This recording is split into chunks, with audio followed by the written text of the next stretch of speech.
This video is sponsored by SBO Digital Marketing Company.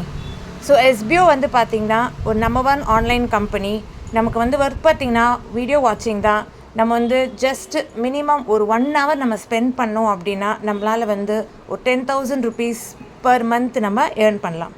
Skip பண்ணாதீங்க, பெரிய தப்பு. தினம் 300 ரூபாய் சம்பாதிக்க அரிய வாய்ப்பு. இன்ஸ்டாகிராம், ஃபேஸ்புக் பயன்படுத்த தெரிந்தால் போதும் content post and content publishing மூலமா தினம் 300 ரூபாய் சம்பாதிக்கலாம். இந்த வேலை செய்ய 5 நிமிடம் போதும். Work training support, group communication support, all language customer live chat support, முக்கியமா சொந்தமா ஒரு பிசினஸ் ஸ்டார்ட் பண்ற அளவுக்கு உங்களால கற்றுக்கொள்ளவும் முடியும், சம்பாதிக்கவும் முடியும். இந்த வேலை வாய்ப்பு வழங்குவது 5 வருடத்திற்கு மேல ரன் ஆகிட்டு இருக்க நம்ம தமிழ்நாட்டு company school of business organisation private limited. மேலும் விவரங்களுக்கு டிஸ்கிரிப்ஷன்ல கொடுத்திருக்க நம்பருக்கு வாட்ஸ்அப் பண்ணுங்க.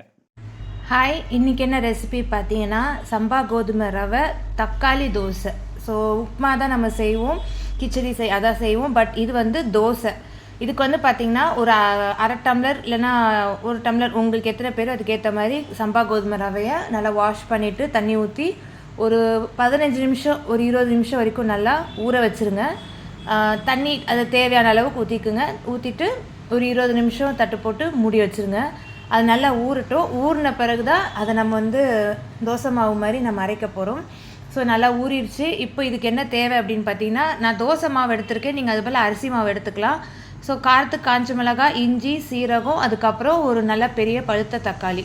ஸோ இது எல்லாமே வந்து ஆட் பண்ணிக்கலாம். நான் தோசை மாவு ஒரு கரண்டி மட்டும்தான் எடுத்தேன். ஸோ நல்லா அரைச்சிட்டு நல்லா பேஸ்ட் மாதிரி அரைச்சிட்டு அதை நம்ம வந்து ட்ரான்ஸ்ஃபர் பண்ணிடலாம்.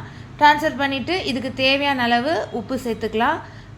கொத்தமல்லி கூட இருந்ததுன்னா நீங்கள் பொடியாக கூட அதை நறுக்கி போட்டு இதை நீங்கள் வந்து மிக்ஸ் பண்ணிக்கலாம். இதை நீங்கள் வந்து ஊற வைக்கணும் அப்படிலாம் கிடையாது, ஆல்ரெடி நம்ம வந்து ஊற வச்சிட்டோம். ஸோ இது நல்லா வந்து மிக்ஸ் பண்ணிவிட்டு இதை வந்து தோசைக்கல்லில் லைட்டாக ஆயில் க்ரீஸ் பண்ணிவிட்டு நார்மலாக தோசை மாதிரி நம்ம இதை நல்லா ப்ளெயினாக நல்லா ஸ்ப்ரெட் பண்ணி ஈவனாக தோசை ரெடி பண்ணிடலாம். ஸோ இது வந்து பார்த்திங்கன்னா நல்லா டிஃப்ரெண்ட் டேஸ்ட்டில் இருக்கும், தக்காளி ஃப்ளேவரில் நல்ல ஹெல்த்தியான ஒரு டின்னர் ரெசிபி. இது நீங்கள் மார்னிங் பிரேக்ஃபாஸ்ட்டு கூட நீங்கள் எடுத்துக்கலாம்.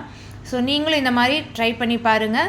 ஸோ இது நல்லா மீடியம் ஃப்ளேமில் வச்சு ஆயில் எதுவும் போட வேண்டாம், நல்லா திருப்பி போட்டு நல்லா வேக வச்சு. இதுக்கு நல்ல காம்பினேஷன் வந்து தேங்காய் சட்னி. பட் நான் தேங்காய் சட்னி டயட் இருக்கனால எடுக்கலை. ஸோ லைட்டாக காரக்குழம்பு மட்டும் கொஞ்சோண்டு எடுத்து நான் சாப்பிட்டேன். ஸோ இந்த மாதிரி ஒரு 2 தோசை நீங்கள் எடுத்து சாப்பிட்டாலே நல்லா ஃபில்லிங்காக இருக்கும்.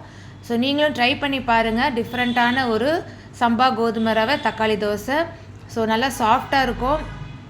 அண்ட் இது வந்து கோதுமை மாவு மாதிரி தான், பட் அது கோதுமை மாவு, இது சம்பா கோதுமை, அவ்வளோதான். ஆனால் இதுதான் ஹெல்தி, அதை விட இது ரொம்ப ஹெல்தி இல்லையா? ஸோ நீங்களும் வந்து இதே மாதிரி ட்ரை பண்ணி பாருங்கள். ட்ரை பண்ணி பார்த்துட்டு கமெண்ட்ஸில் சொல்லுங்கள் எப்படி இருந்தது அப்படின்னு சொல்லுங்கள். ஸோ மீண்டும் இன்னொரு வீடியோவில் உங்களை நான் சந்திக்கிறேன். Until then bye, have a great day.